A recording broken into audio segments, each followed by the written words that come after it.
channel. So today we discuss about the class 9 science chapter in physics motion.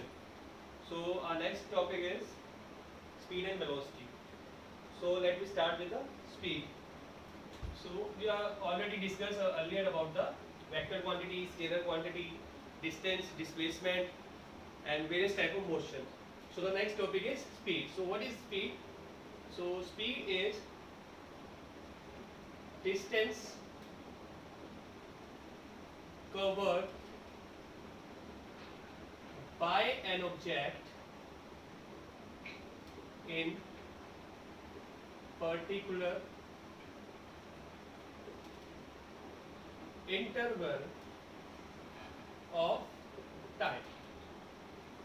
So very simple definition, distance covered by an object in particular interval of time. Here the main thing is there, distance and time.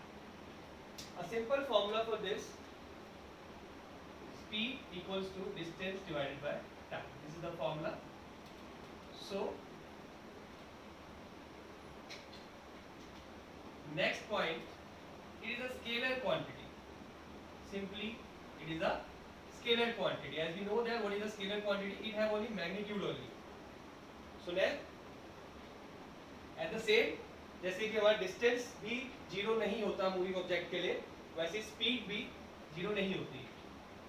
It can not be zero for moving object. For moving object. So very simple. Next, it is measured in meter per second, kilometer per hour. Generally used in meter per second and kilometer per hour. So now we talking about the velocity. It is the displacement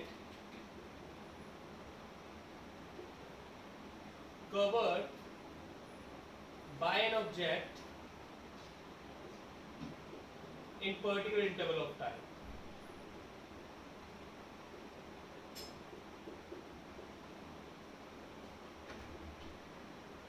So is the velocity equals to displacement divided by time.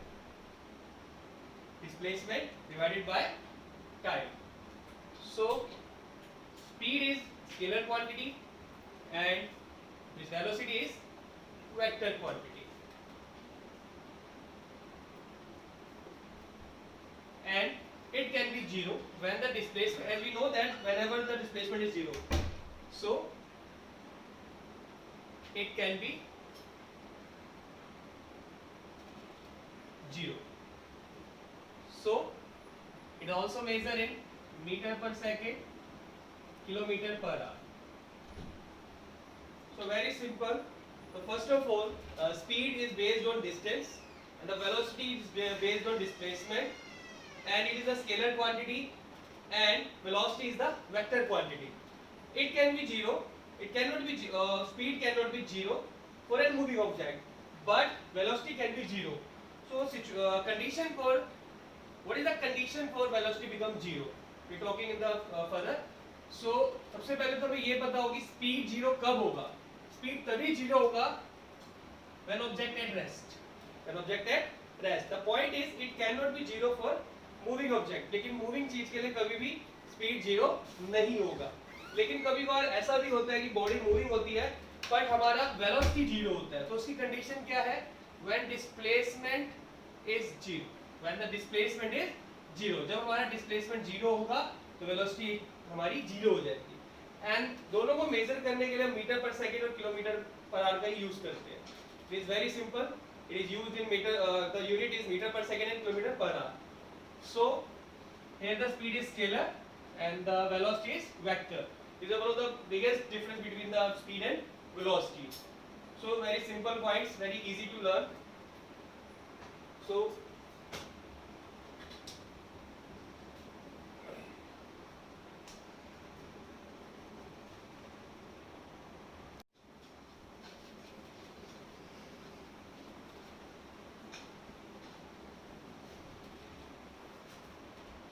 So now the concept of speed and velocity. So we have to understand the three concepts. So first, whenever s and v both are equal, here s is speed and the v is velocity. So हमें ये देखना है कि speed और velocity कब equal हो सकती है. So जैसा कि हम जानते हैं स्पीड का फॉर्मूला होता है distance divided by time and velocity का फॉर्मूला होता है displacement divided by time. So the formula is काफी हद तक सेम है, बट यहाँ हमारा डिस्टेंस होता है, यहाँ हमारा डिस्प्लेसमेंट होता है. दोनों में बस इतना डिफरेंस है कि एक में डिस्टेंस है और एक में डिस्प्लेसमेंट है. टाइम दोनों जगह है. स्पीड भी इनवर्सली प्रोपोर्शनल होती है टाइम के, वेलोसिटी भी इनवर्सली प्रोपोर्शनल है टाइम के, बट स्पीड डिपेंड करती है डिस्टेंस पे एंड ये वेलोसिटी हमारा डिपेंड करता है डिस्प्लेसमेंट पे. सो अगर when the condition, the answer is when the displacement is equals to distance, when the displacement is equal to distance, जब हमारा डिस्प्लेसमेंट और डिस्टेंस इक्वल हो जाए तब हम कह सकते हैं कि speed and velocity are equal. And the second condition is that object follow a straight path, a straight path. Previous classes में हमने देखा था कि जब कोई ऑब्जेक्ट सीधा जाता है, बिल्कुल स्ट्रेट जाता है, फॉर एग्जांपल ए से B, like example 10 kilometre straight A to B, तो इस केस में डिस्टेंस और डिस्प्लेसमेंट दोनों इक्वल हो जाते हैं. तो जब कोई ऑब्जेक्ट स्ट्रेट पाथ में जाता है, स्ट्रेट पाथ के अंदर इक्वल डिस्टेंस और डिस्प्लेसमेंट पे कोई भी ऑब्जेक्ट की स्पीड एंड वेलोसिटी हमेशा इक्वल आएगी. So this is the very simple concept. The first concept is completed.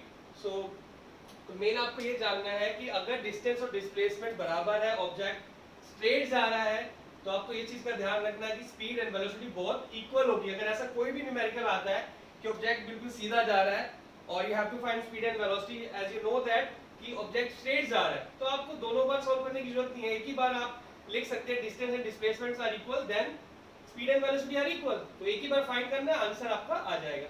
Next ये है व्हेनेवर s इज 0. देखो फर्स्ट कंडीशन इज दैट कि स्पीड जो है वो कभी जीरो नहीं होती किसी मूविंग ऑब्जेक्ट के लिए. मूविंग ऑब्जेक्ट के लिए कभी जीरो नहीं होती.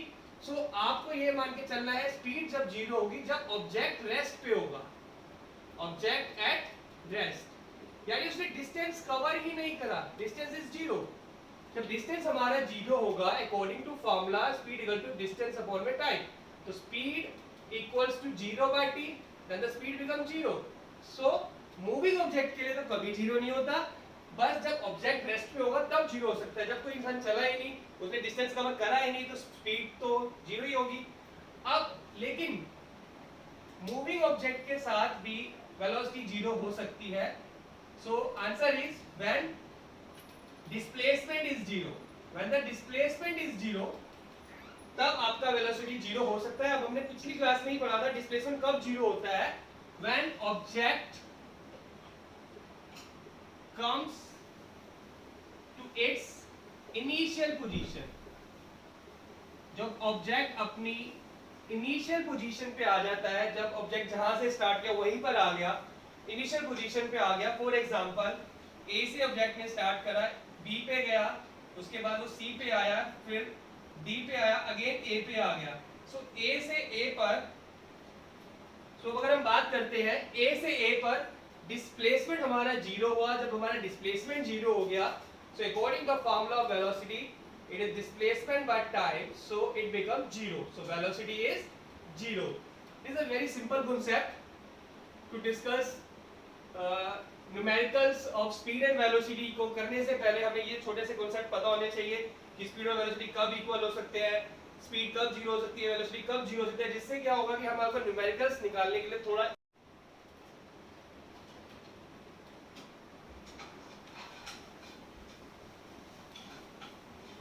So now a simple numerical based on speed and velocity. So find the speed of an object which covered 2.4 km in 120 seconds. So first of all, undermark the given values. So the first value is distance equals to 2.4 km and the time that is 120 seconds. So always keep in your mind कि जब आपको velocity या speed निकालनी है तो metre per second में होगा या किलोमीटर पर आवर होगा। बहुत रेयरली ऐसा होगा कि किलोमीटर पर सेकंड होगा, फिर only for rocket and aeroplane cases में हो सकता है किलोमीटर पर सेकंड हो, सैटेलाइट वगैरह के लिए हो सकता है, बट जनरली हम मीटर पर सेकंड या किलोमीटर पर आवर लेंगे। तो ऐसा हम या तो अब इसमें क्वेश्चन में कुछ डिस्कस भी है कि मीटर पर सेकंड में चाहिए, किलोमीटर पर आवर में चाहिए। बेसिकली हम सबसे ज़्यादा रिकमेंड करते हैं मीटर पर सेकंड में हम निकालें। सो या तो अब इसमें कंडीशन ये आती है, या तो हम इसको मीटर पर सेकंड में कर दें या किलोमीटर पर आवर में कर दें। तो डिस्टेंस तो ऑलरेडी किलोमीटर में है, या तो टाइम को सेकंड में को कन्वर्ट करना पड़ेगा आर में। सो हम करते हैं मीटर पर सेकंड वाले केस से। हम मीटर पर सेकंड में यूनिट रखेंगे, तो डिस्टेंस हमारा हो जाएगा, so as you know that 1 kilometre equals to 1000 metre, so 2.4 multiplied by 1000, so that is equals to 2400 meter. So this is the distance, time is already in second, so the formula is speed equals to distance divided by time. The value of distance is 2400 and the time is 120. The zero cancel by this zero, so now speed equals to 20 meter per second. Simply this is a very simple numerical. We also discuss a difficult one. So ये तो बिल्कुल simple सा numerical था, speed को हमने convert करें 20 metre per second. So it is a very easy numerical. So now we discuss about some other numerical also.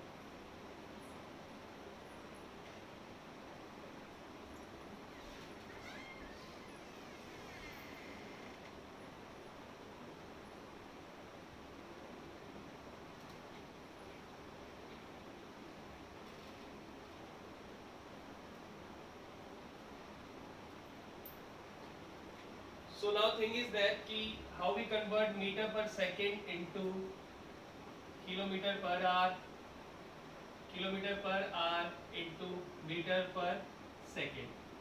So for example, if the question is 5 kilometer, हम 20 लेते हैं, 20 kilometre per our, इसको हमें convert करना है metre per second में। तो 20 kilometre divide by per hour, when expand करते हैं इसको तो हम ऐसे लिख पाएंगे। So as we know that कि मैथमेटिकली में अगर 1 से मल्टीप्लाई 1 से डिवाइड कर दो तो कोई फर्क नहीं पड़ता। एज वी नो दैट कि 1000 मीटर 1 किलोमीटर होता है और 1 आवर के अंदर 3600 सेकंड होते हैं। बस ये दो कॉन्सेप्ट को हमें यूज करना और याद रखना हमेशा कि 1 किलोमीटर में 1000 मीटर होते हैं और 1 आवर के अंदर 3600 सेकंड होते हैं। ये चीज हमें याद है जो हम छोटी क्लासेस में पढ़ते आ रहे हैं।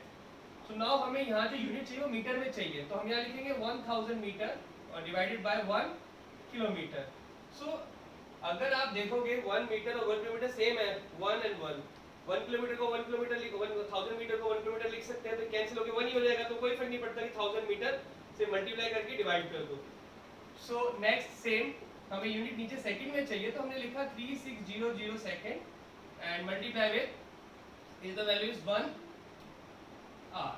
सो सेम 1 आवर 3600 सेकंड होता है, तो आंसर सॉल्व करके यही आएगा।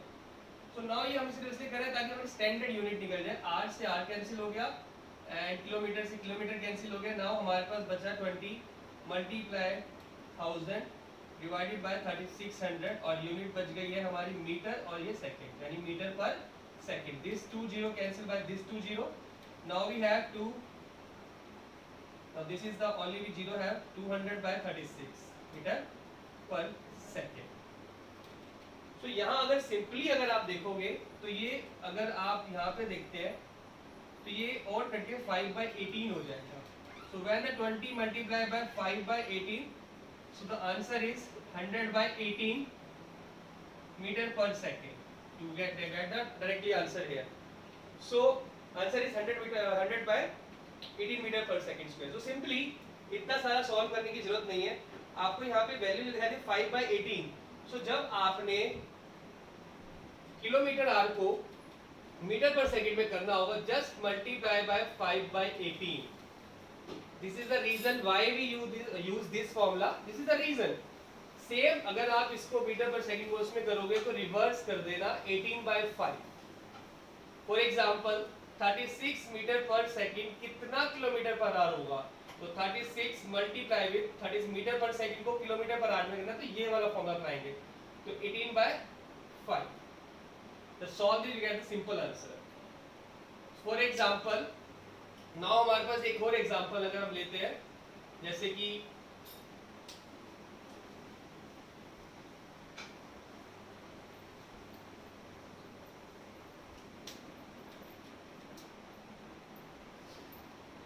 तो नाउ जैसे कि हम एग्जांपल लेते हैं, हमारे पास है 36 किलोमीटर पर आवर, इसको मीटर पर सेकंड में करते हैं, तो 36 किलोमीटर पर आवर को मीटर से 5/18 से, तो 36 मल्टीप्लाई 5/18, सो इट बिकम, यहाँ 2 आ गया, 10 metre per second. Very simple. So next हम एग्जांपल लेते हैं, 144 किलोमीटर पर आवर को हम कन्वर्ट करते हैं, सेम हमें मल्टीप्लाई करना पड़ेगा 5/18 से. सो जब हमने इसको 5/18 से करा, तो ये कितना आएगा, 8. That is become equals to,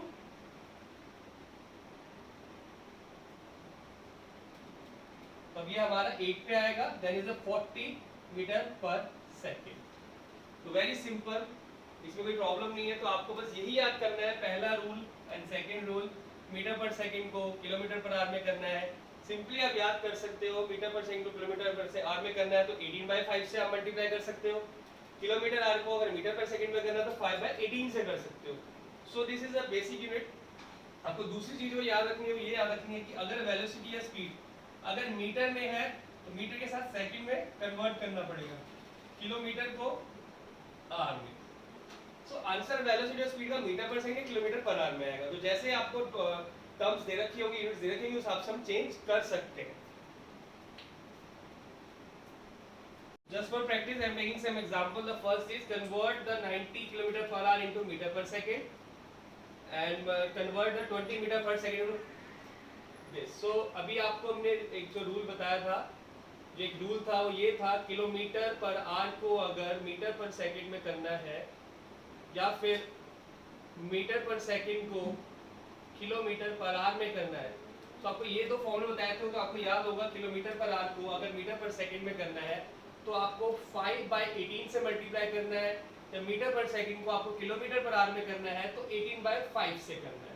बस ये दो चीजें याद रखनी है. So the solution for this, 90 multiply 5/18, so the 18 cancel by this, so this is 25 metre per second. Simple.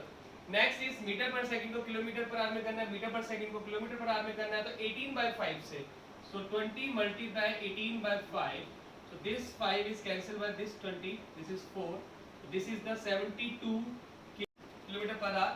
40 multiply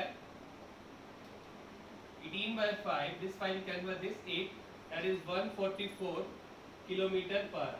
Next, kilometer into meter per second, so multiply with 5/18, this 18 cancelled by this, and it is on 4, so that is 20 meter per second. So it is very simple how to convert the kilometer per hour into meter per second. You have to learn this, you have to solve this.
very simple.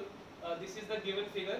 Find the velocity and speed firstly from A to B, A से B तक, then A to C, A to C then B, then A to A. तो very simple. So सबसे पहले हम कोशिश करेंगे सबसे पहले स्टार्ट करेंगे A से B पे. So from A to B. So जैसा मैंने पहले बताया था कि कब आपका स्पीड और वेलोसिटी इक्वल होता है. तो जैसे हम जानते हैं स्पीड और जब डिस्टेंस और डिस्प्लेसमेंट इक्वल होगा, जब ऑब्जेक्ट स्ट्रेट पाथ में जा रहा होगा तो स्पीड और वेलोसिटी इक्वल होंगे, बार बार निकालने की जरूरत नहीं है. तो दोनों को अलग अलग निकालने की जरूरत ही नहीं है. सो ए से B, from A to B displacement और डिस्टेंस इक्वल होगा.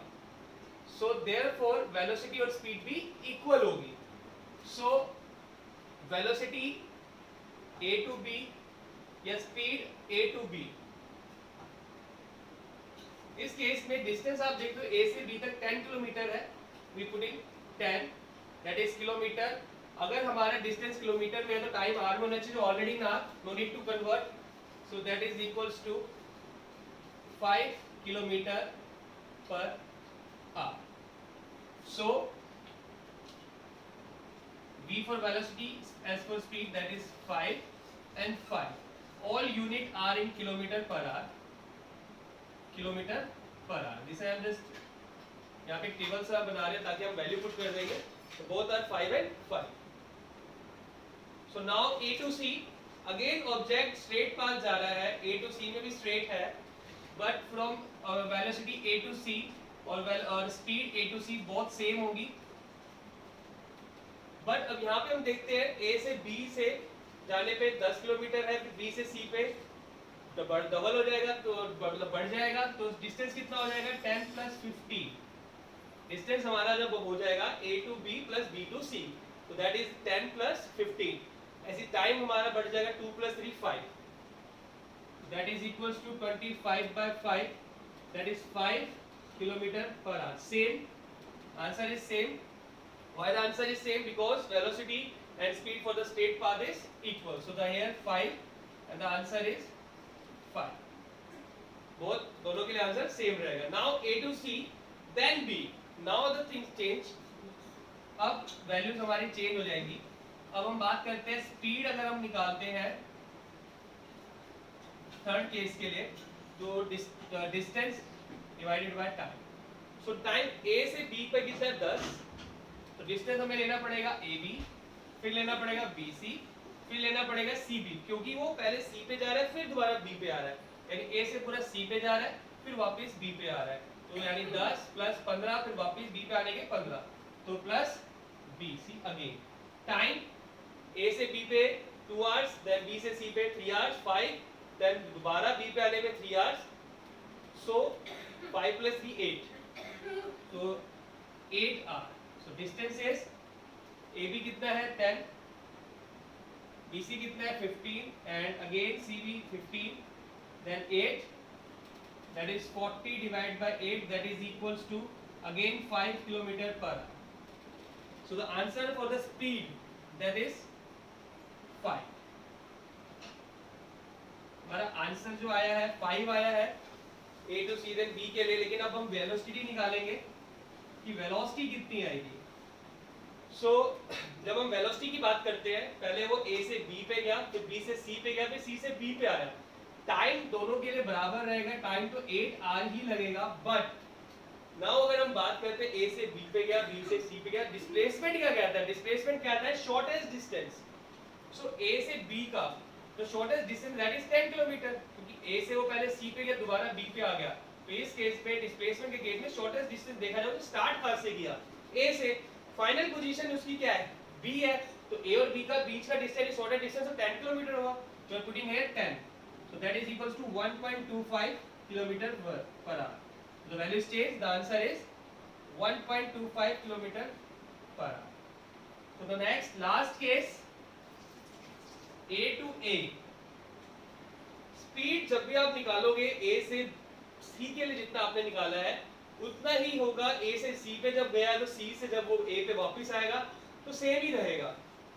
सो आप स्पीड के केस में तो सेम ही लिख सकते हो कि कितना होगा 10 + 15, डिस्टेंस कितना हुआ 25, 25 जाने का 25 आने का 50, और टाइम 5 जाने का 5 आने का 10, तो कट के आ गया 5 किलोमीटर पर आवर। तो स्पीड तो होगी हमारी 5। देखो आप स्पीड्स बिल्कुल रेगुलरली हर केस में बराबर है। और अगर हम वेलोसिटी की बात करते हैं हियर, जब ऑब्जेक्ट अपने इनिशियल पोजीशन पे ही आ गया ए टू ए, तो डिस्प्लेसमेंट तो जीरो होगी। तो वेलोसिटी का फॉर्मूला क्या होता है, displacement divide by time. Displacement कितना है, जीरो, टाइम हमारा जो टोटल टाइम लगा है 10, सो the answer is zero.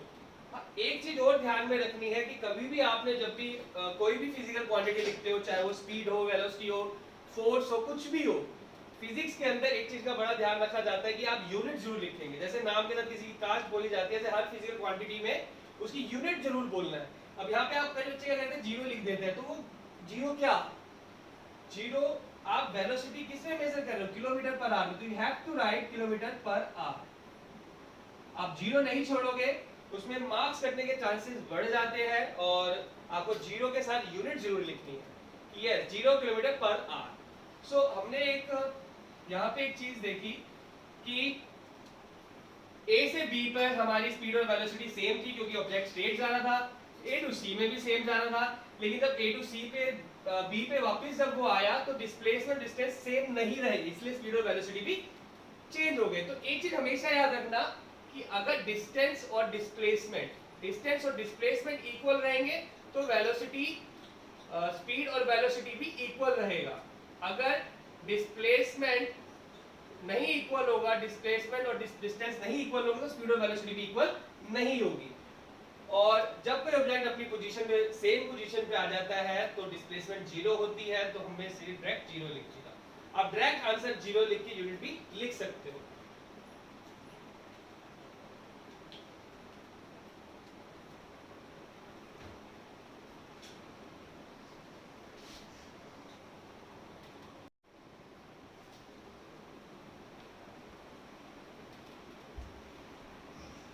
So now the topic is average speed.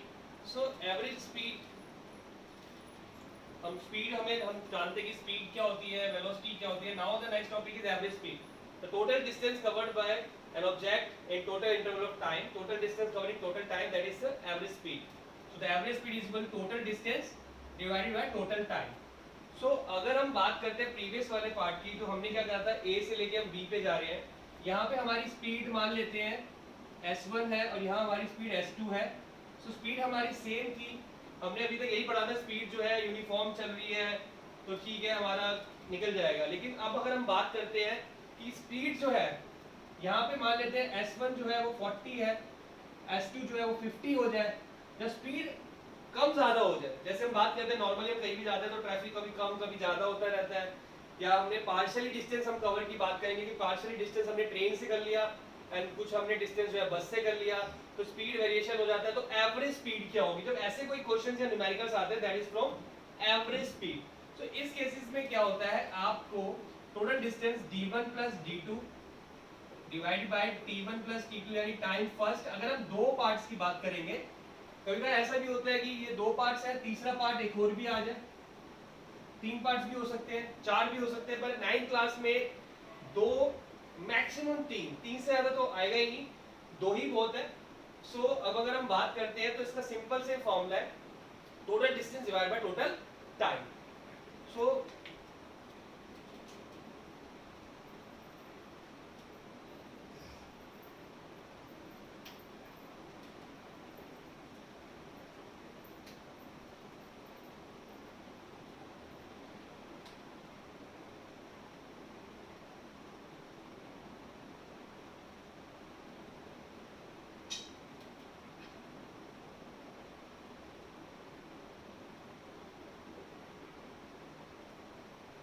अब अगर हम देखते हैं कि जो फर्स्ट पार्ट है हमारा A to B जो हमने लिया, that is first part, and B to C हमारा सेकंड पार्ट है, जिसके अंदर हम A to B में हमारा D1 S1 T1 distance of first, speed of first, time of first, and D2 S2 T2 distance of second, time of second and speed of second. तो हमारा average speed का जो formula होता है वो होता है total distance divide by total time.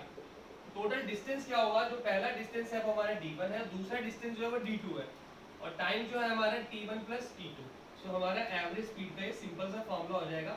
पर कभी कभार हमें क्या होता है, डिस्टेंस नहीं दे रखा होता, हमें क्वेश्चन स्पीड की फॉर्म में दे रखा होगा।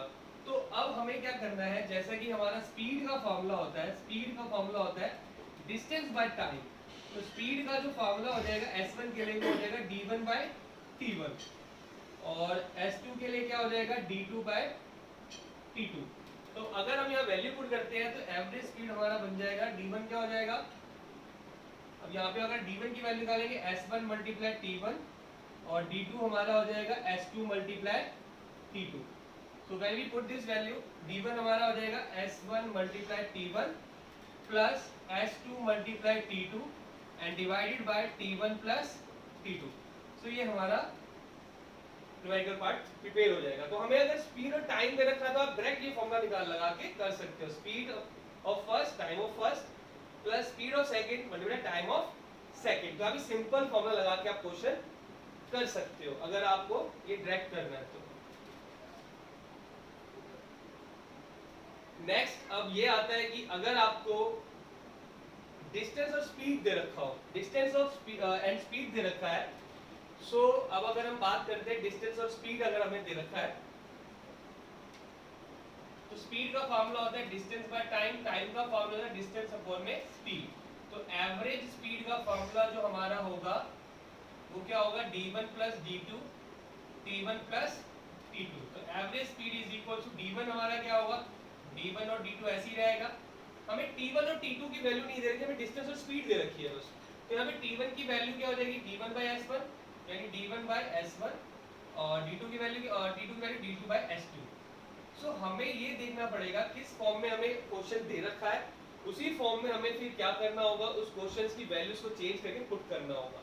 तो ये हमारे ऐसे तीन फॉर्मूले प्रिपेयर हो जाते हैं। तो ये हमारा डायरेक्ट हम फॉर्मूला ये भी लगा सकते हैं, मैक्सिमम जो फॉर्मूला यूज होगा वो ये होगा। तो आपने डायरेक्ट अगर आप क्वेश्चन निकालना चाह रहे हो तो डायरेक्ट ये फॉर्मूला आप लगा सकते हो, और अगर आपको पूरा सॉल्व करना है तो आप पूरा भी सॉल्व कर सकते हो, लेकिन ये क्वेश्चन आप डायरेक्ट निकाल सकते हो।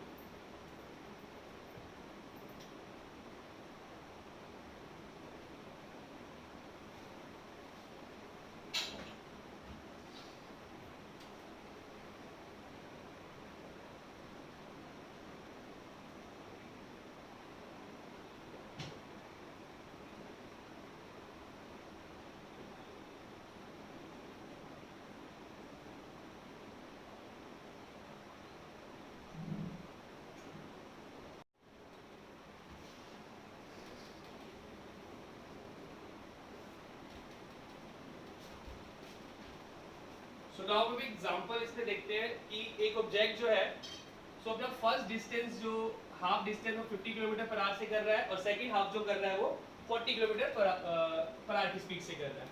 तो हमें इसमें जो निकालना है एवरेज स्पीड हमें फाइंड करनी है। तो यहाँ पे हमें एक चीज देखना है कि जो S1 हमें दे रखा है वो 50 किलोमीटर पर आवर दे रखा है, और जो S2 दे रखा है सेकंड स्पीड जो दे रखी है 40 किलोमीटर पर आवर दे रखा है। बट यहाँ पे ना हमें टाइम दिया हुआ ना डिस्टेंस दिया है। टाइम हमें नहीं पता, क्योंकि अगर हमारी स्पीड पहले ज्यादा है तो हमें टाइम कम लगेगा, फिर बाद में स्पीड अगर कम हो जाती है तो टाइम ज्यादा लगेगा। तो ये तो चीज हमें पता है कि t1 जो है वो कम आएगा, t2 ज्यादा, क्योंकि अगर स्पीड ज्यादा होगी तो टाइम कम लगेगा। तो t1 जो होगा वो छोटा होगा t2 से, ये तो हमें पता है। पर डिस्टेंस उसने बोला है कि फर्स्ट हाफ डिस्टेंस, तो डिस्टेंस दोनों बराबर है, चाहे a से b पे हो या b से c पे हो। डिस्टेंस यानी x1 जो है और x2 जो है वो इक्वल है, यानी हमें डिस्टेंस मेंशन है, मैग्नीट्यूड मेंशन नहीं है, बट हमें बता रखा है कि दोनों बराबर है। सो हमें यहाँ पे जो देखना है, हमारा जो एवरेज स्पीड का फॉर्मूला होता है वो d1 plus d2 t1 plus t2। सो हमें ये सिंपल सा फॉर्मूला पता है। डिस्टेंस हमें दे ही रखा है, जो इनडायरेक्ट फॉर्म में दे रखा है। तो d1 क्या है हमारा यानी x1, d2 क्या है हमारा x2। अब एक चीज और, हम पूरे डिस्टेंस को अगर मैं मान लेता हूँ पूरे डिस्टेंस को x, सो a से b का डिस्टेंस x/2 हो जाएगा, और ये भी x/2। तो यानी कि x1 हो या x2 हो, दोनों x/2 है। सो t1 और t2, अब t1 और t2 हमें टाइम दे ही नहीं रखा, तो टाइम वाले फॉर्मूले को तो यूज करने का फायदा ही नहीं है। मैंने आपको तीन फॉर्म बताई थी, 1, 2 और तीसरी है। तो यहाँ डिस्टेंस और स्पीड वाला काम, यही वाला फॉर्मूला काम करेगा। तो हम यहाँ पे क्या प्रूव करेंगे, t1 की जगह हम क्या लिख सकते हैं, टाइम का फॉर्मूला क्या होता है, डिस्टेंस अपॉन में स्पीड, यानी d1 by s1, और t2 का फॉर्मूला क्या होगा, d2 by s2। तो यहाँ पे हमारा डिस्टेंस फर्स्ट क्या है, x1 by distance by speed 1, distance by speed 2। Now we put the values, x1 कितना है, x by 2, x2 कितना है, यहाँ पे हमने वैल्यूज पुट कर दी। x1 क्या है, x by 2 divide by speed कितनी है, फर्स्ट 50, सेकंड स्पीड कितनी है हमारी 40। हमने सिंपली वैल्यू पुट करा है, x1 की वैल्यू और x2 की वैल्यू सेम है, x by 2 and the s1 and s2 50 and 40, हमने सिंपल वैल्यूज पुट करी है।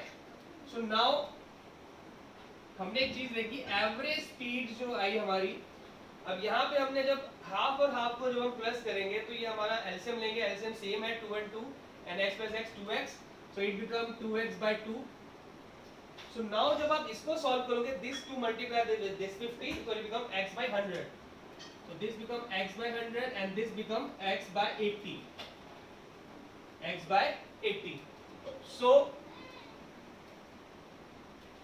next एवरेज स्पीड जो हुआ 2x by 2, now the LCM of 100 and 80, that is 400, here we have 4x, then we have 5x, so now this is the value we have।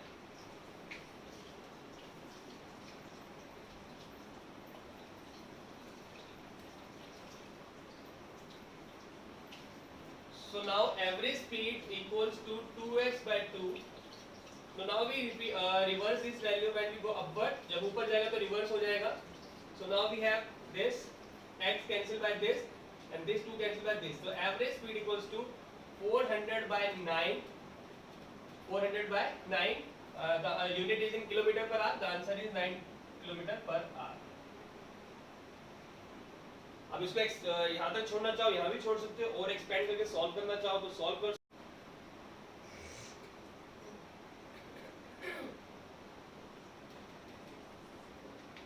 So now that for the direct formula, अगर हम direct की 2 equal parts के लिए अगर first half distance और second half distance बराबर होता है, सो जैसे कि हमने पिछला क्वेश्चन किया था, तो first the formula is d1 plus d2, so d1 is x by 2, d2 is x by 2, here the formula t1 by t2, so the formula for time is distance by speed, so distance by speed, distance both are same, speed first and speed second। so जब इसको हम solve करेंगे ये ऊपर जाके multiply हो जाएगा।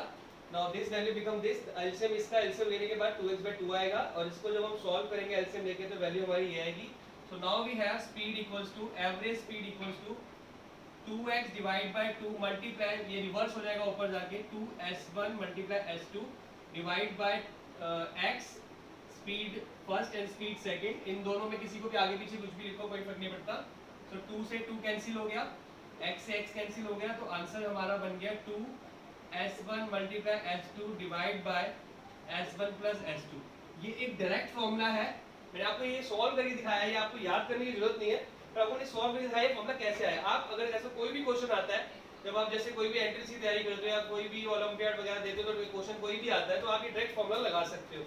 और इसको क्वेश्चन करने को अगर आपको 3 मिनट लग रहे हैं तो इसमें आई थिंक 10 सेकंड या 20 सेकंड्स में होगा, डिपेंड ऑन योर कैलकुलेशन, या आप 10 से 15 सेकंड में आंसर निकालोगे। फॉर एग्जांपल अगर हम इसी क्वेश्चन की बात करते हैं तो average speed 2 multiply speed first कितनी है 50, स्पीड सेकंड कितनी है 40, सो नाउ स्पीड फर्स्ट और स्पीड सेकंड को प्लस करने पे कितना आएगा 90, so the zero cancel by with this zero, so now we have 400 by 9 and the answer is same।